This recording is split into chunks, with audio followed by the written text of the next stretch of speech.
আজকে আপনাদের কাছে অতি সাধারণ একটা রেসিপি নিয়ে এসেছি। সকলেই কিন্তু এটা আপনারা বাড়িতে কখনো না কখনো একবার না একবার বানিয়েছেন। আর এটা কিন্তু গরম ভাতের সাথে খেতে কিন্তু অসাধারণ লাগে। আর দেখে তো আপনারা বুঝতেই পারছেন রেসিপিটা কি। হ্যাঁ, আজকে আপনাদের সাথে আমি লাউ পোস্ত রেসিপি শেয়ার করব।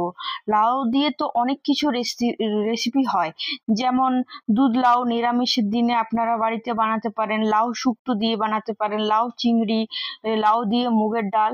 আর আজকে যেটা আমি শেয়ার করছি সেটা হচ্ছে লাউ পোস্ত। এখানে আমি দুটো মিডিয়াম সাইজের আলু নিয়েছি। আলুর চোখা ভালো করে ছুলে নেব। আর আপনারা যদি চান যে আলু দেব না, তো সেই ক্ষেত্রে কিন্তু আপনারা স্কিপ করতে পারেন, কিন্তু যদি আলু দেন তাহলে জিনিসটা খুব মাখা মাখা হয় আর আমার খেতে কিন্তু দারুণ লাগে। আমি এখানে আলুর চোখা খুব ভালো করে ছাড়িয়ে নিয়েছি।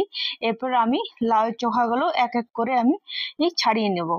আপনারা কে কে লাউ খেতে ভালোবাসেন আর কে কে একদমই লাউ খেতে ভালোবাসেন না, আমাকে নিশ্চয়ই কমেন্টে জানাবেন। আর এটা নিরামিষের দিনে ঝটজলদি বাড়িতে বানাতে পারেন, খেতে কিন্তু অসাধারণ হয়। এরপর আমি লাউটাকে আগে ধুয়ে নিয়েছিলাম, তারপর চোখা ছাড়িয়ে নিয়েছি। এরপর আমি এভাবে চপ করে নেব। আপনারা যদি চান তো ফার্স্টে লম্বা করে কেটে তারপর ডুমো ডুমো করে কাটতে পারেন। আমি কিন্তু যেভাবে আলু কাটা হয় সেভাবেই আমি আলু ভাজার জন্য যেটা কাটি আমরা, সেভাবেই আমি এখানে ছোট ছোট স্লাইড করে কাটবো। তাহলে লাউয়ের মধ্যে তো জল বেরোয়, তাহলে তাড়াতাড়ি লাউটা সেদ্ধ হয়ে যাবে। সে কারণে যদি আপনারা এইভাবে কাটেন তো দেখবেন তাড়াতাড়ি লাউটা সেদ্ধ হয়ে গেছে আর আপনাদের খুব কম সময়ে একটা দুর্দান্ত রেসিপি তৈরি হয়ে গেছে। ঠিক আমরা যেভাবে আলু কাটি তেমনি ভাবে আমরা এখানে লাউটাকেও কেটে নিচ্ছি। আপনারা কে কোথা থেকে আমার এই রেসিপিটা দেখছেন অবশ্যই কমেন্টে জানাবেন। আর আমার ভিডিও আপনাদের দেখতে কেমন লাগছে সেটাও কিন্তু বলতে ভুলবেন না। এরপর আমার এখানে লাউ পুরো কাটা হয়ে গেছে। এরপর এক এক করে আমি আলুগুলো ডুমু ডুমু করে কেটে নেব। আলুগুলো এভাবে ছোট ছোট করে ডুমু ডুমু করে কাটবো, কেটে নিচ্ছি। আর যদি আপনাদের আমার ভিডিও ভালো লাগে তাহলে অবশ্যই লাইক কমেন্ট সাবস্ক্রাইব করতে ভুলবেন না। এভাবে আমি কেটে নেওয়ার পর একটা পাত্রে আমি জল নিয়েছি। আমি আগে এগুলো ধুয়ে নিয়েছিলাম, তারপর আরেকবার আমি এগুলো ভালো করে লাউটা আর আলুটা একসাথে ভালো করে আমি ধুয়ে নেব। এখানে আমি কড়াই চাপিয়ে তার মধ্যে 2 চামচ সর্ষের তেল দিয়েছি আর তার সাথে বড়ি দিয়েছি। এখানে আমি বিউলির ডালের বড়ি দিয়েছি, আপনাদের কাছে যে বড়ি থাকবেন সেটা অ্যাড করতে পারেন। এরপর আমি ভালো করে বড়িটাকে মচমচে করে ভেজে নিতে হবে। আর ওই তেলে একটু কালো জিরে ফোড়ন দিয়ে আপনারা যদি চান তো একটু শুকনো লঙ্কা দিতে পারেন। আমি কিন্তু এখানে আর কোনো শুকনো লঙ্কা দিইনি। কালো জিরে খুব ভালো একটা গন্ধ বেরিয়ে যাওয়ার পর লাউটা আর আলুটা অ্যাড করে দেবো। পোস্তর জন্য বা লাউয়ের জন্য বেশি একটা তেলের প্রয়োজন হয় না, আমরা সকলেই জানি। ভালো করে 2-3 মিনিট নাড়াচাড়া করে নেওয়ার পর এখানে আমি লবণ অ্যাড করব। আমি লবণটা এখানে 2 চামচ অ্যাড করেছি, ছোট চামচে 2 চামচ লবণ অ্যাড করেছি। আপনাদের নিজেদের মতন লবণটা অ্যাড করবেন। দেখুন এখানে কতটা জল ছেড়ে দিয়েছে। এভাবে আরো লবণ দেওয়ার পর 2-3 মিনিট এভাবে ভালো করে নাড়াচাড়া করব লো টু হাই মিডিয়ামে। আর দেখুন কত জল বেরিয়েছে।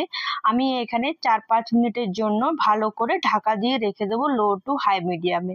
দেখুন এখানে আমি 2-4 মিনিটের পর ঢাকা খুলে নিলাম। আর এখানে দেখুন জলটা কিন্তু খুব কম আছে, না থাকাই চলে। তাকে আমার এদিকে লাউটা হতে থাক, আমি একটা পোস্তর পেস্ট করব। এখানে আমি 2 চামচ পোস্ত নিয়ে নিয়েছি। খুব একটা পোস্ত নেওয়ার প্রয়োজন নেই লাউয়ের জন্য। আর আমি ফার্স্টে ড্রাই করে পেস্ট করে নেব, তাহলে কি হয় পোস্তটা খুব ভালোভাবে মিহিভাবে পেস্ট তৈরি হয়। তারপর আমি 3টে কাঁচা লঙ্কা আর একটু সামান্য জল দিয়ে ভালো করে মিহি করে পেস্ট তৈরি করে নেব। আপনাদেরকে দেখালাম কিভাবে পেস্ট তৈরি করতে হবে। আর আপনারা যদি শুকনোতেই যদি পোস্তটা পেস্ট করেন তাহলে খুব ভালো মিহি কিন্তু পেস্টটা হয়। একবার আপনারা এভাবে পেস্টটা বানিয়ে দেখবেন। এরপর আমি 2-3 মিনিট একটু নাড়াচাড়া করে নেওয়ার পর দেখলাম লাউটা আর আলুটা খুব ভালো সেদ্ধ হয়ে গেছে। এরপর আমি যে বড়িটা ভেজে রেখেছিলাম সেই বড়িটা আমি এখানে অ্যাড করে দেবো। আপনারা যদি চান তো বড়িটা একটু ভেঙে দিতে পারেন। আর গোটাও রাখতে পারেন, কিন্তু আমি এখানে একটু ভাঙা একটু গোটা দু রকম ভাবেই রেখেছি। আর নাড়াচাড়া করে নেওয়ার পর যে পোস্তটা আমি বেটে রেখেছিলাম সেই পোস্তটা অ্যাড করে দেবো। আর আপনারা যদি চান যে পোস্তর সাথে কাঁচা লঙ্কা পেস্ট করব না, আলাদাভাবে দেব, তো সেক্ষেত্রে আপনারা ওপর থেকে কাঁচা লঙ্কাটা অ্যাড করতে পারেন। পোস্ত দেওয়ার পর আমরা এখানে 2 মিনিটের মতন ভালো করে লো মিডিয়ামে নাড়াচাড়া করে নেব। আর পোস্ত দেওয়ার পর বেশিক্ষণ আমাদেরকে নাড়াচাড়া করার দরকার হবে না, কারণ আমাদের এখানে লাউটাও সেদ্ধ হয়ে গেছে, আলুটাও সেদ্ধ হয়ে গেছে। লাউয়ের জলেই আলুটা আর লাউটা দুটোই সেদ্ধ হয়ে গেছে। দেখুন কি সুন্দর মাখা মাখা হয়েছে, গরম ভাতে কিন্তু খেতে দুর্দান্ত লাগে। আপনারা যদি চান তো এই প্রসেসে আপনারা ওপর থেকে একটু কাঁচা সরষের তেল দিতে পারেন, আমি কিন্তু দিইনি। আর এভাবে আমার পাশে থাকুন, আশা করি আপনাদের আরো ভালো লাগবে। ধন্যবাদ।